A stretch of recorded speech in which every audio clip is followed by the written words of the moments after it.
শুভ সকাল আমার প্রিয় বন্ধুরা, তোমরা কেমন আছো? আশা করি কাছে দূরে যে যেখান থেকে আমার ভিডিও দেখছো অনেক ভালো আছো, সুস্থ আছো। আসানসোল থেকে আমি অর্পিতা তোমাদেরকে সাথে নিয়ে আবার একটা দিনের শুরু করে দিয়েছি। বাবার বাড়ি থেকে এসে বেশ ঠান্ডা লাগাতে ভুগলাম জানো। দাঁতের গলা ফোলা জ্বর সর্দি নিয়ে টুকটুক করে কাজকর্মগুলো এই সারবে, আজ সারবে, কাল সারবে, সাথে তো ওষুধ এখন রয়েছে। ওষুধ ছাড়া তো আমরা কেউ কিছুই করতে পারি না। যাই হোক বন্ধুরা, দৌড়ে জলমারলি করে আমি কিন্তু ফুলতোলা থেকে ভিডিওটা শুরু করছি। তো এক দিদিভাই আমাকে কমেন্ট করছে যে আমি নাকি বাসি নাইটি পরেই পুজো দিই, তুলসীকে জল দিই। সেটা একদমই না। আমি সকালবেলা ঘুম থেকে উঠেই কিন্তু সব থেকে প্রথমে ফ্রেশ হয়ে বাসি নাইটিটা ছেড়ে দিই। তারপর টাটকা নাইটি তুলেই কিন্তু আমি ঠাকুরের কাজ করি। এগুলো আমি অনেকবারই বলেছি, যাই হোক আরেকবার বললাম।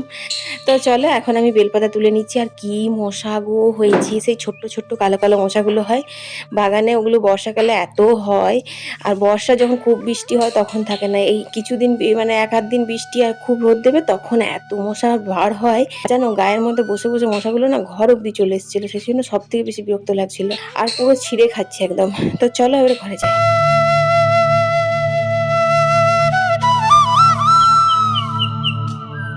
ফুল তুলতে যাওয়ার আগেই কিন্তু আমি এখানে বুবলার জন্য ভাতটা বসিয়ে দিয়ে গেছিলাম। কালকে পেটে ব্যথা করছিল বুঝলে তো, সেই কারণের জন্য আজ আর কোনো রকম ভাজাভুজি কিচ্ছু দেবো না, শুধু ডিম সেদ্ধ, আলু সেদ্ধ আর ভাত করব। আর ওটাই ওকে দেব। আর অল্প একটু ভেবে রেখেছি মুড়ি দেব, যখন যা খাবে খাবে। কিন্তু প্রত্যেক দিন ওই ফ্রাইড রাইস পোলাও ওরকমভাবে খেয়ে খেয়ে না ওর শরীরটা খারাপ হয়ে যাচ্ছে। আর বন্ধুরা জানো, বাবা আমাকে কয়েকটা কুমড়ো শাক দিয়েছিল বাজার থেকে। না আমরা যতই লাউ কুমড়ো শাকগুলো কিনে নিয়ে আসি টাটকা বলে, কিন্তু সেই স্বাদটা লাগে না যেটা কিন্তু বাগানের একদম টাটকা তুলে রান্না করা লাগে। তো সেই রকমই মা একদিন ওখানে করেছিল, খেতে খুব ভালো হয়েছিল। তো আমি বলেছিলাম বাবা আমাকে একটু দিও। তো বাবা অনেকগুলোই দিয়েছে, অনেক কিছু দিয়েছে বুঝলে। ওগুলো তোমাদের সঙ্গে দেখাইনি, কারণ এসে থেকেই না এত ঝামেলার মধ্যে পড়েছিলাম যে ঠিকঠাক করে ভিডিও করাই হয়নি। তো সালঞ্চির শাকও নিয়ে এসেছি, কুমড়ো শাকও নিয়ে এসেছি। আর এখানে অনেকটা দুধ রয়েছিল, তো সেই দুধটা দিয়ে এখন দেখো আমি একটুখানি ছানা করে দিয়েছি। কারণ হচ্ছে আজকে পনিরের তরকারি করব। আর তোমরা তো জানো যে আমি কিন্তু পনির, ঘি, দই, দুধ এগুলো সব কিছু আমি ঘরেই বানাই। দুধটা না, সরি, দুধটা কেনা। তো দেখো আমি কিভাবে আজকে পনির করি সেটাও তোমাদের সঙ্গে দেখাবো। তো এটা ঠান্ডা হোক, তারপর ছানাটাকে কিন্তু জল ঝরিয়ে নিতে হবে। আর এখানে অল্প একটু লিকার চা বসিয়েছি। আর এই যে সোয়াবিন আলুর তরকারি ছিল, সেটা একটু গরম করে দিলাম বুবলাকে আজকে ভাতের সাথে দিয়ে দেবো বলে। তো একদিকে সবজি কাটছি আর একদিকে কিন্তু আমি রান্নাঘরের ওই কাজগুলো গুছিয়ে নিচ্ছি। কারণ সকাল 7টার মধ্যেই কিন্তু ওগুলো আমাকে রেডি করে দিতে হবে, মানে 7টার আগেই। এখন তাহলে বুঝতেই পারছো এখন বাজে কিন্তু 6:30। তো বুবলা এখন ওদিকে স্নান করা রেডি হওয়া করছে, ততক্ষণে ভাবলাম আমি আরো টুকটুক করে কাজগুলো সেরে নিই। কারণ হচ্ছে এরপরে স্নান করব, পুজো দেব। আর ও বলতে তো তোমাদের ভুলেই গেছি, আজ কিন্তু হচ্ছে রবিবার। আর রবিবার মানে বুঝতেই পারছো যে একটা লাল ঝোলের ব্যাপার থাকে। কিন্তু আজকে কি হয়েছে জানো, আজকে চিকেন ফ্রিজ থেকে আমি কিন্তু ভোরবেলাতেই বের করে দিয়েছিলাম ঠান্ডা ছাড়ানোর জন্য। কারণ জানো তো, যদি চিকেন টিকেন ফ্রিজে থাকে আর যদি সেটা বরফ জমে থাকে আর যদি জল দিয়ে ওকে ভিজিয়ে ঠান্ডা ছাড়ানো হয়, তাহলে না একদম টেস্ট নষ্ট হয়ে যায়। তো সেই কারণের জন্য আমি বের করে দিয়েছি, কারণ আমার তো সবার লাস্টে মাংস হবে। তো ততক্ষণে না এমনি এমনিই গলে যাবে, যা গরম পড়েছে। তো লাস্ট পর্যন্ত আমি করতে পারিনি। তো কেন পারিনি সেটা আমি তোমাদের সঙ্গে অবশ্যই শেয়ার করব। আজকের মেনু হচ্ছে কুমড়ো শাকের এই যে একটা চচ্চড়ি করব একদম অন্যরকম করে, সেটাই তোমাদের সঙ্গে রেসিপি শেয়ার করব। আলু করলা ভাতে দেবো আর পটল পনির করব। পটলগুলো কাটা হয়নি গো, পটলগুলো আমি কেটে নেবো এক ফাঁকে। আর সকালে যে ছানাটা করেছিলাম সেটা ভালো করে জল ঝরিয়ে একটা পরিষ্কার কাপড়ের মধ্যে দিয়ে আমি কিন্তু এই সিলটা চাপা দিয়েছিলাম, মানে যে কোনো ভারী জিনিস একটা চাপা দিতে হবে, তাহলেই কিন্তু ঘন্টা দুয়েকের মধ্যে একদম সেট হয়ে যাবে পনির। এটা যদি তুমি আজকে বানিয়ে কালকে রান্না করো, ফ্রিজে রেখে দাও, তাহলে তো পুরো একদম সেট হয়ে যাবে। কিন্তু আমি টাটকা টাটকাই রান্না করছি, একটুও ভাঙেনি, কিচ্ছু হয়নি। তো দেখো এখানে আমি পনির টনিরগুলো কেটে রান্নাঘরের কিছুগুলো কাজ গুছিয়ে নিয়ে তারপর কিন্তু কয়েকটা কাচাকুচি করলাম। মানে আমার হয়ে গেছে একটা কাচাকুচি করা বাই।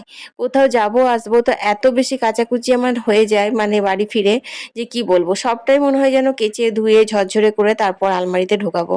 তো সেগুলোই আর কি। আর বুবলারও কয়েকটা ড্রেস ফ্রেস ছিল যেগুলো কয়েকদিন ধরে ভাবছিলাম কাচবো কাচবো, কাচা হয়নি। তো বন্ধুরা একটুও বৃষ্টি কি ভগবানকে দিতে নেই বলো?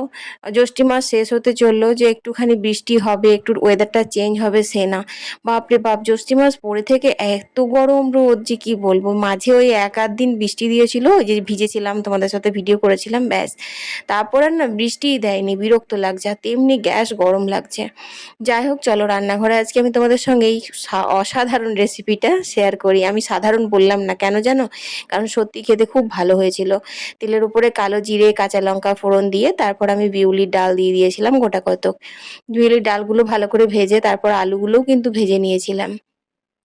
এরপর দিয়ে দিলাম কুমড়ো শাক।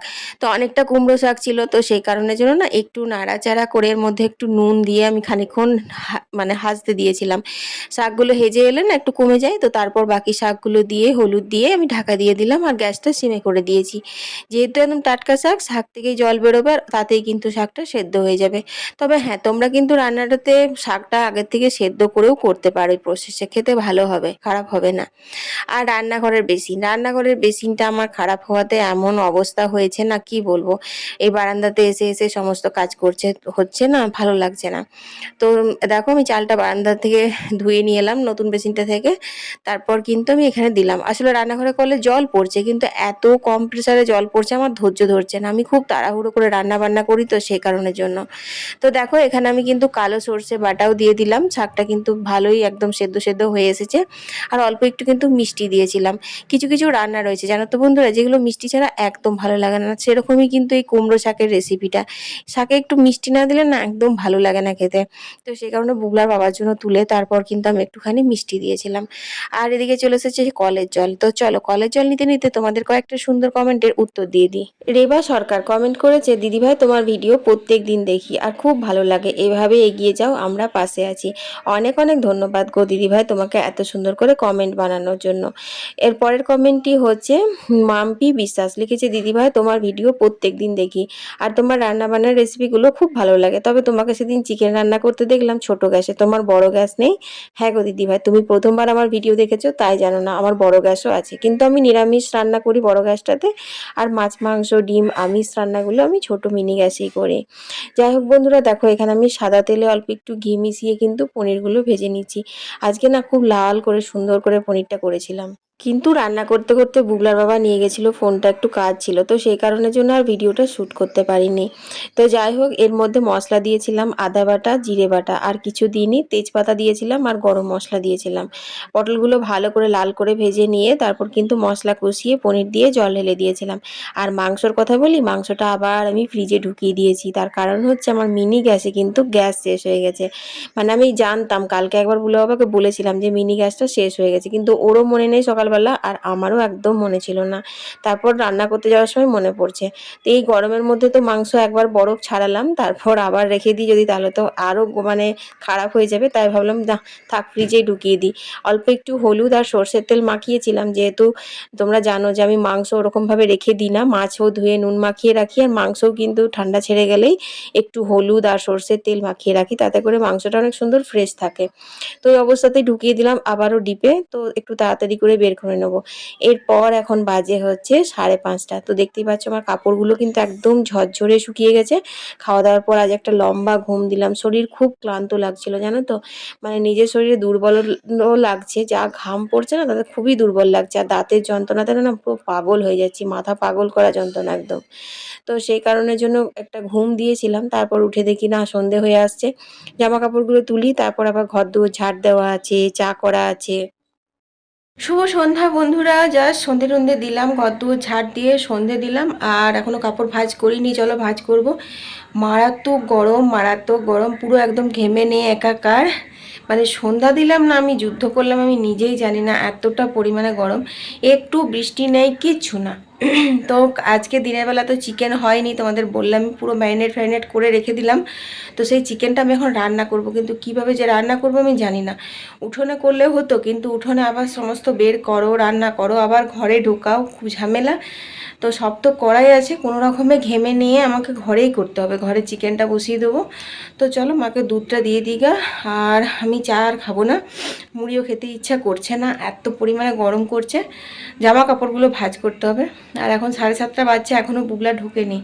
দেখি ওকে একবার ফোন করি, ফোন করা হয়নি, কিসে আসছে না আসছে, মানে বাসে আসবে না ট্রেনে আসবে কে জানে, এতটা লেট হচ্ছে, এখন 7:30 বাজে। আজকে 7টা পর্যন্তও দেখছি একদম পুরো বেলা হয়ে আছে, এমন মনে হচ্ছেই না যে সন্ধে হয়েছে। 7টার সময় আমি সন্ধে দিলাম, তারপর ঘরে দেওয়ার পর মন্দির থেকে ঘরে আসলাম, এসে এখন দেখো না কটা বাজে, এখন 7টা 20 বাজছে। দেখি বুগলাকে আবার ফোন করি, তারপর তোমার সাথে কথা হচ্ছে।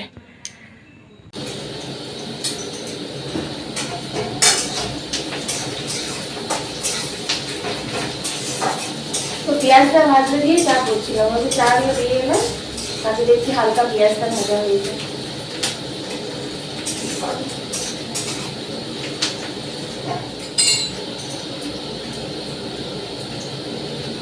এরপরে যে মশলা দিচ্ছি,